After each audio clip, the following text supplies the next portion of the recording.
खबर इस तरह से कि राख से भरा पियाला और तावीज़, इमरान खान के घर छापा मारने वाले पुलिस अफसर के हैरान कुन दावे। कोई तफसीलात हैं आपके पास? ये क्या प्याले शाले के क्या चक्कर है, और तावीज़ वगैरह और ये जादू टूने और ये क्या खबरें चल रही हैं? कोई नाज़रीन के साथ शेयर करेंगे? फोन्स वगैरह हमने कब्जे में लिए। एक सिल्वर का बाउल था, वो जब मैं खोलने लगा तो उन्होंने कहा कि जी आप इसको ना खोलें। मैंने उसको सिल्वर बाउल को खोला तो उसके अंदर एक पोटली थी जिसके अंदर राख थी, स्पेंट राख थी, और उसके बाद एक तावीज़ था जो पढ़ा ली जा सकता था, एक छोटी सी तस्बीह थी। और तो यही बात है सर, जिस तरह से आपने देखा है कि ये जो डीआईजी साहब है जिन्होंने उधर छापा मारा था, वो अब अपनी मुंह से बता रहे हैं कि जब वो इंटर हुए तो क्या कुछ हुआ वहां पर। ये तो है शॉर्ट वीडियो क्लिप था, अगर इसकी तफसीलात है तो वो ऐसी है सर कि जब वो मेन गेट पर पहुंचे तो वहां से उनको एंट्री नहीं दी गई, फिर उन्होंने दीवारें फलांग कर अंदर गई पुलिस, जो कि पुलिस का तरीकाकार है क्योंकि उनके पास अरेस्ट वारंट मौजूद था। उसके बाद फिर आगे कोई बुलेट प्रूफ दरवाजे लगे हुए थे, वो भी नहीं खोल रहे थे इमरान खान साहब। फिर आपको पता है कि वो टूटे, और फिर वो जावेद चौधरी साहब की बड़ी फेमस बात हुई थी कि किड़ किड़ किड़ी ही करके फिर वो दरवाजे खुले क्योंकि वो टूटे हुए थे।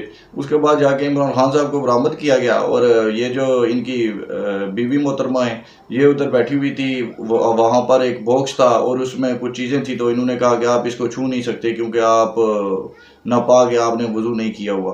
तो फिर पुलिस अफसरान ने इनकी सुनी नहीं और वहाँ से वो खोला। ये मैं आपको स्टोरी पहले भी बयान कर चुका हूँ पिछली वीडियोस में। तो जब उसको खोला गया तो उसके अंदर सारे राख भी मिली और एक तावीज़ मिला कि जो पढ़ना नहीं जा सकता था, किसी से भी वो पढ़ने नहीं हुआ। तो आपको पता है ये जो अमलियात होती हैं और ये सब चीज़ें सर, ये आम लोगों की समझ में तो इनकी लिखाई नहीं आ सकती। तो यही मैटर था सारा। वो बस पुलिस अफसर साहब ने वो खुद ही बयान कर दिया मीडिया के सामने आकर, क्योंकि पीटीआई के लोग प्रोपेगेंडा कर रहे थे कि ये ऐसी कोई बात हुई नहीं है, ये सारी झूठी और मनगढ़ंत बातें फैलाई जा रही हैं। तो इसलिए जो एनी शाहिद हैं, जिन साहब के साथ ये वाकया पेश आया, उन्होंने खुद ही आकर सब कुछ लोगों के सामने रख दिया जी। तो तस्दीक होगी उस सब। बहुत शुक्रिया। अच्छा अली भाई, जहाँ इमरान खान साहब के ऊपर 180 के लगभग पहले ही पर्चे थे, एक और एफआईआर काट दी गई है उनके ऊपर। और उर्दू पॉइंट इसको ऐसे, इस खबर को ऐसे शाया कर रहा है, लिख रहा है जी कि साइफर की गुमशुदगी का मामला, इमरान खान के खिलाफ मुकदमा दर्ज। एक और मुकदमा हो गया उनके ऊपर। जी सर, इसमें यही है क्या, जैसे हम पिछली वीडियोस में भी डिस्कस करते रहे, ये बहुत ही डेंजरस किस्म का ये केस बनता है इमरान खान साहब पर। इन्होंने काफ़ी लाइट लिया इस मामले को और उधर कागज़ तो लहरा दिया तब अपने वोटर सपोर्टर को वापस अपनी तरफ लाने में, क्योंकि आपको पता है इमरान खान साहब की पॉलिसीज़ की वजह से बहुत सारे लोग तहरीक इंसाफ से नाराज़ थे। तो इन्होंने उन सब को वापस इकट्ठा करने के लिए एक अपना मजलूम बयानिया तो बना लिया कि अमेरिका ने इनके खिलाफ साजिश रचा दी है। लेकिन सर तब भी आपको बताया था कि अब ये केस एफआईए के थ्रू चलेगा, और अगर ये साबित होता है कि इमरान खान साहब ने वो साइफर जानबूझकर गायब कर दिया तो उम्र कैद सजा है इस केस में। और अगर ये साबित होता है कि उनसे भूल चूक के साथ कहीं पे गुम हो गया तो फिर भी सर 5-6 साल की सज़ा बनती है इस केस में, और मिनिमम 3 साल तक की सज़ा है इसमें। अगर बहुत नरमी भी बढ़ती जाए तो तब भी 3 साल की सज़ा बन जाती है। तो आप देख लें सर, इतने इमरान खान साहब ने इतने कांड डाल दिए ना कि हम ऐसे नहीं कहते होते कि इमरान खान की सियासत ख़त्म हो चुकी है पाकिस्तान में। अब सबसे ज़्यादा अगर कोई हमदर्दी इमरान खान साहब के साथ कर दी जाए तो वो इतना ही हो सकता है कि खान साहब को पाकिस्तान से बाहर भिजवा दिया जाए। वरना इतने इतने तगड़े केस बने हुए हैं इमरान खान साहब के खिलाफ कि जिनकी कोई माफ़ी बनती नहीं है। कोई देना भी चाहे अगर अगले वक्तों में तो वो नामुमकिन सी बात है, नहीं हो सकता। लिए बहुत शुक्रिया अली, आप काफ़ी तफसीलात के साथ हमारे नाजरीन को जो है वो उनकी मालूमात में और मेरी मालूमात में इजाफ़ा करते हैं। आगे बढ़ते हैं फ़ाइनल ख़बर की तरफ। शहरयार अफरीदी पीटीआई के बहुत अहम रहनुमा हैं। काफ़ी अरसे के बाद उनका जो है वो रगड़ा ख़त्म हुआ और वो जेल से बाहर आए।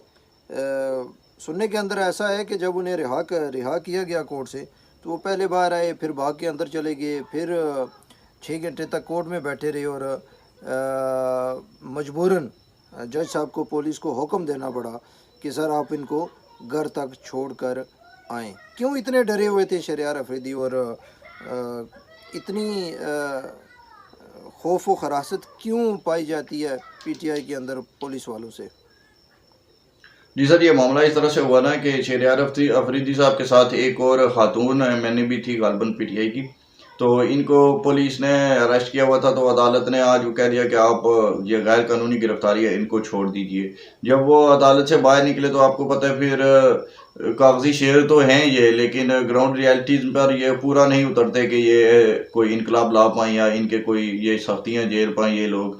तब तो कहना बड़ा आसान था कि जान अल्लाह को देनी है और किसी से मैं डरता वरता नहीं हूँ, लेकिन जब ये अमली तौर पर साबित करना पड़े तब बड़ी मुश्किल बन जाती है। तो शहरयार अफरीदी साहब को पहले भी 2-3 बार पुलिस ने इसी तरह से अदालतों से जमानतें होती थी तो बाहर आके वो पकड़ लेते थे। आपको पता है कि फवाद चौधरी साहब भी तब हकलाते हुए, दौड़ते हुए, गिरते पड़ते उठते, तो इधर गया उधर गया, मैं जाने कहाँ मैं किधर गया, वो वाला हिसाब था, और अदालत में पहुंचे थे कि पुलिस मुझको वापस गिरफ्तार न कर ले। तो इनके साथ साथ ये शुगर मेला लगाती रहती है। फिर आपको पता है पाकिस्तानी पुलिस भी बड़ी कोई शातिर किस्म की है। तो वो पुलिस वाले बाहर खड़े थे, उन्होंने बस कोई थोड़ी अजीब नज़रों से शहरयार अफरीदी साहब को देखा तो जनाब को फिर अल्लाह भूल गया और ये भूल गया कि जान किसको देनी है और ये गिरफ्तार करने वाले मेरा क्या बिगाड़ सकते हैं। ये बातें उनके जहन में आई नहीं। पहली बार वो भागकर अदालत के अंदर चले गए। उधर जज साहब ने कोई कहा यार जाओ बाहर, जान छोड़ो, आप तुम्हें जमानत दे दी है, कोई नहीं पकड़ेगा, निकलो इधर से। तो तब फिर सर वो दूसरी बार निकले और बाहर आए तो फिर जो पुलिस खड़ी थी वो देखकर बेहोश हो गए। तो फिर उनको अदालत के जो उधर डॉक्टर मौजूद होते हैं, अदालती डॉक्टरों ने उनको चेक वेक किया। तो फिर उसके बाद सर वो वापस उधर कमरा अदालत में ही बैठ गए। और जिस तरह से कोई 5 साल का बच्चा होता है ना, वो रोना धोना डाल देता है, तो जनाब ने उधर बैठ के बस शुरू हो गया। उन्होंने बोला मैं तो इधर से उठने ही नहीं वाला, हाँ जज साहब मुझको तो ये पता नहीं क्या कर देंगे, मैं नहीं जा रहा यहाँ से। तो फिर सर वो जज साहब भी मजबूर हो गए, क्या करें। अब आपको पता है वो जब छोटा बच्चा कोई इस तरह से जिद पे आड़ जाए तो फिर उसका कुछ तो हल करना पड़ता है। तो सर जब फिर उधर ये बैठे रहे, फिर जज साहब ने इस्लामाबाद पुलिस से कहा कि आप इनको बाहिफाजत तौर पर घर तक छोड़ के आएँ, और उसके बाद फिर पुलिस गई और इनको बाहिफाजत तौर घर पर छोड़ दिया गया। तो आप देखते हैं आगे अल्लाह इनकी किस्मत सही करे और ये हिफ्ज़ व अमान के साथ रहें घर पर। जी, तो देखने में यही आया कि अक्सर पीटीआई के जो रहनुमा थे, जब उन्हें जेल से रिहाई मिली तो या तो वो बैरून मुल्क चले गए, मुल्क छोड़कर भाग गए, और या फिर शेख रशीद और एक और शहबाज गिल जैसे लोग जो थे वो जाकर यूट्यूबर बन गए या टिकटॉकर बन गए। तो क्या सोचते हैं कि अब ये भी जाके अपना जो इनकलाब है उसका आगाज़ सोशल मीडिया से शुरू करने वाले हैं, या साहब बैठ जाएंगे घर जाकर?